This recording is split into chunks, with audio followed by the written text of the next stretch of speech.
and win 6-5 in the shootout. Right. So it goes around, perhaps comes around. And I will tell you, you know how it all works when you're doing interviews and there's banners and different things like that. At the end of the first period, there was a conversation about what banner we should have up for the player we're going to interview when the Rangers are going to win this thing. And I said, don't worry about that. We're not going to worry about the banner. So that's how much faith I so had. You had written it all, kind of, yeah. So, okay, but you said that there was sort of a sense, and you know what? Brendan Lemieux said to you after the game, you know, David Quinn told the team, this isn't over. Right. Don't play the score, play the game, because he had the sense.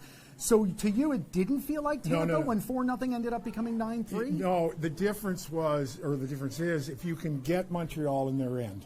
They are a very good team if you allow them the presence from our side of the red line and in. They're very quick, they're very creative offensively, but if you force them to defend, they're not as good as they're going to be. And yet, at 4-0 with Carey Price in net, you had to think, if you're a Canadian, or really any of us, had to think the odds. If somebody said, listen, this thing's going to end 6-5, and you're going to win, you'd really say, okay, I don't think so. Yeah. But there were a couple things. It was just the way they were playing. And I think the key moving forward, as we've talked before with this club, until a year, however long they get to the position where they confidently know who they are as a team, right?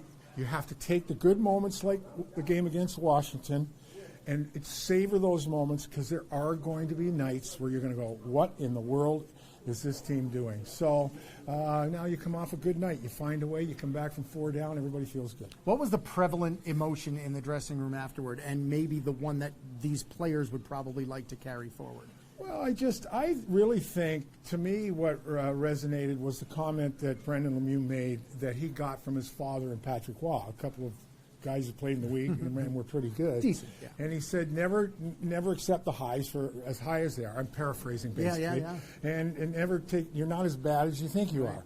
Just you have to stay the course. And there was certainly, I was just outside the locker room before you're allowed in, and it was a pretty excited locker room. And Brendan, they call him Peppy. You know, he looked like an old school hockey player, and it was great to see him get rewarded for the grit that he'd shown and the price that he'd pay physically. Get himself a couple of goals, a shorthanded goal with his dad, who has the great history with the Canadians. So there were a lot of things. Once you could kind of take the deep breath and thing was over at 6-5, boy, that was fun. Yeah, with the Broadway hat on and the black eye and the missing tooth and the bruise on his cheek, I said he looked like Rocky after he beat Apollo Creed, like exactly the same. You just expected him to yell, "Yo, Adrian." So you know, a lot of people around here keep talking about that maddening search for consistency. So when you spin it forward to tonight, it's so hard to tell from one game to the next what's going to happen, but what about Saturday can be more a springboard than a footnote? Again, if there was evidence, the story will tell how we prepare, right, as the story grows. And we're 21 games into this thing, and it's still a process where with Gettinger in the lineup, there were 8 21-year-olds and younger in the lineup. And you don't know how to play in the league until you've been in the league. And I know we're going to talk about this until it's not something to talk about. So I think what you glom onto perhaps maybe is the sentiment that Brendan Lemieux suggested. He said, listen, we've got to stay the course and not get too hyped up, not get too low, just do the things that we're expected to do. And that's certainly easier said than done. Again, it's amazing. It was Al McInnes, the great Hall of Fame defenseman, realized he got closer to the Hall of Fame the further he got from the rink.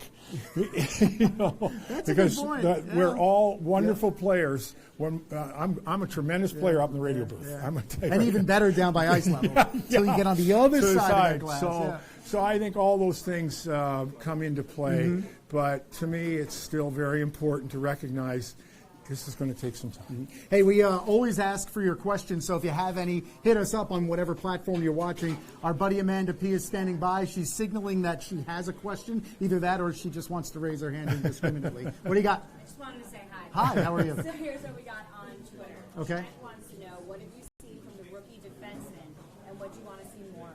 What have we seen from the rookie defensemen? So obviously that means Fox and Hayek and Lindgren. And boy, what we've seen, I think, has been extremely noticeably impressive. Well, what's really telling, in the last 10 minutes of a one-goal hockey game in Montreal, which might be as hard a building to play, that Ryan Lindgren had 9 shifts and Adam Fox had 8 down the stretch. And so that tells you, and also with that too, they go back, as we've talked before. They were in the development program out in Michigan for 2 years together. They played together on 2 World Junior Championships, and they have a wonderful unspoken sense of one another. How they play, positioning, how they support one another. And that really is something magical. And they both go about it in their independent ways. One guy can think his way through things. He knows that. He knows how to play to his strengths. He moves the puck off a thought process. The other guy doesn't think he does. Barrels his way. He barrels, and that's the thing. And really, it's uncanny how they are distinct styles, but there's a comfort level there and a camaraderie there that only comes through time, and they've been afforded time growing up. Lieber Hayek, to me, needs to play with a veteran defender, and he's a very good player with a veteran defender. The reality is, if Brady Shea plays as well, as aggressively as he played against Montreal with Trouba, now you have a number 1 pair.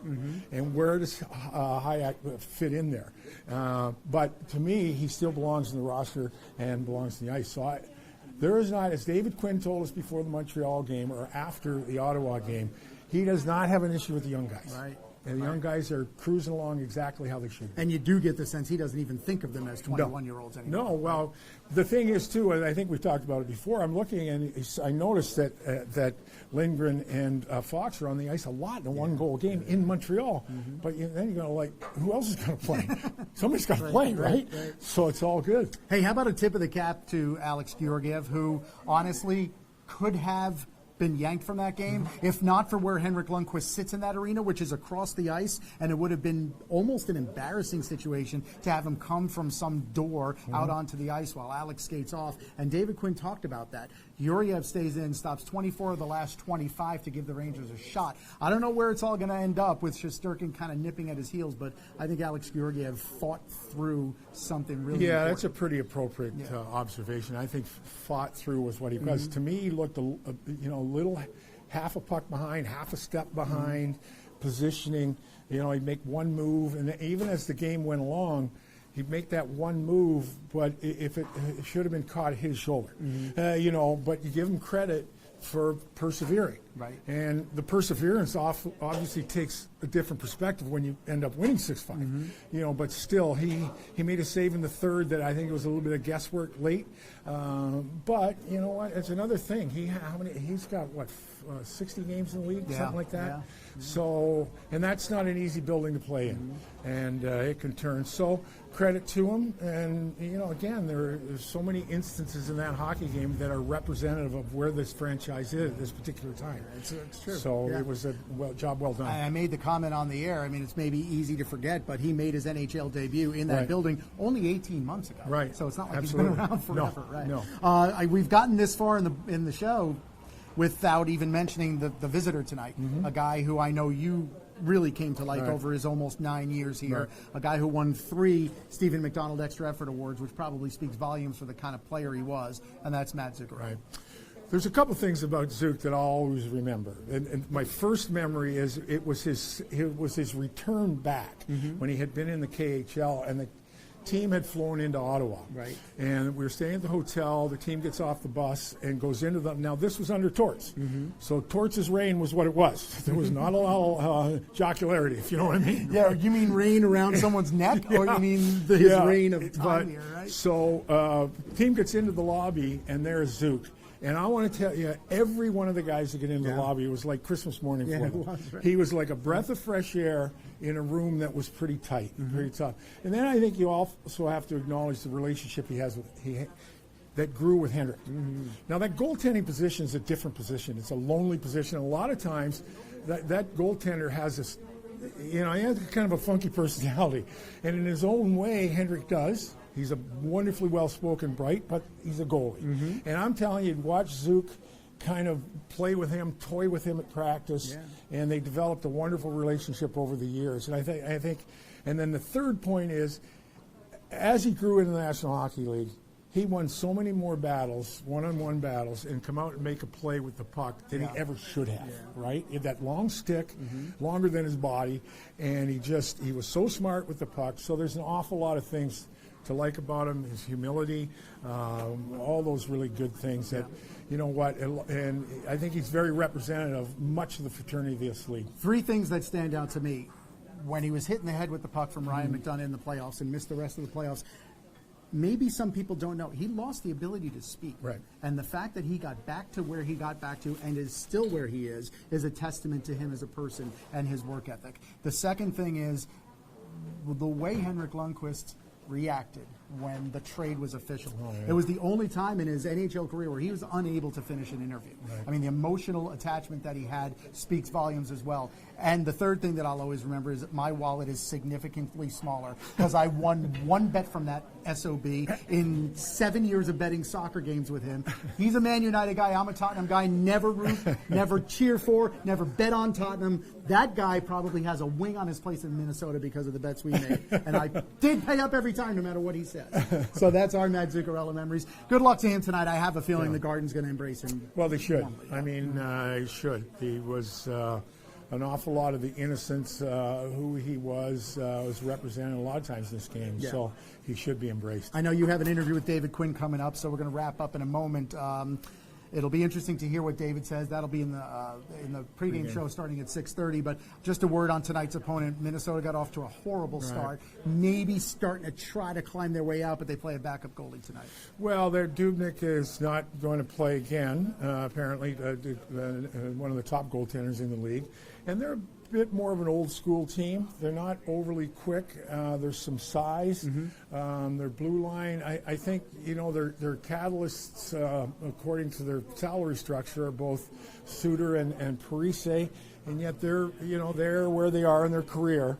It's interesting. It'll be an interesting watch. Eric Stahl down the middle is still a pretty good player. Koivu's, I'm not quite sure how quick they are.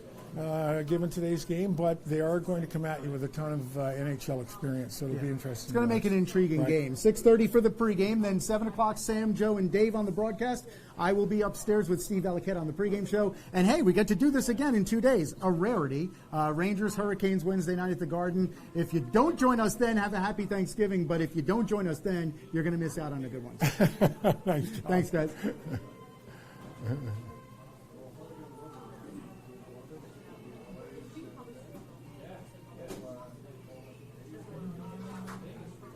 Cool. Good. Cool.